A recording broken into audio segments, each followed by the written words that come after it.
Dans ce concert, nous parlerons de la troisième symphonie avec orgue du compositeur français Camille Saint-Saëns. Alors, un orgue dans une symphonie, c'est tout à fait exceptionnel. Mais ce qui est passionnant avec l'orgue, c'est qu'il est capable de produire une multitude de sons, de couleurs de sons différentes.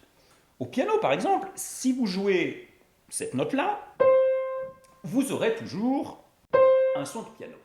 À l'orgue, si vous jouez cette note, vous aurez peut-être ce son-là. Vous l'aurez parce que l'organiste a choisi ce qu'on appelle un jeu qui donne ce son-là. Mais il peut tout à fait changer de jeu, en prendre un autre, et sur la même note, vous pourrez entendre ce son-là. Et ce qu'il peut faire également, c'est qu'il peut avoir les deux jeux en même temps. C'est-à-dire, on entend les deux sons en même temps en jouant avec une seule note. Et bien, grâce à ce système, et au fait qu'un orgue a souvent 2, 3, voire 4 claviers et ce qu'on appelle un pédalier, c'est-à-dire que l'organiste peut jouer avec ses pieds des notes, il a à sa disposition une multitude de combinaisons possibles.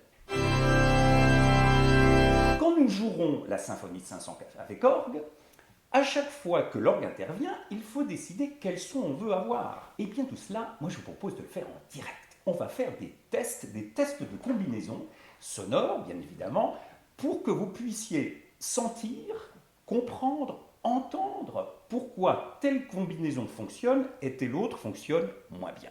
Alors j'espère ainsi que vous rentrerez pleinement dans cette extraordinaire symphonie de Saint-Saëns. Et moi je vous dis, comme d'habitude, à bientôt au concert.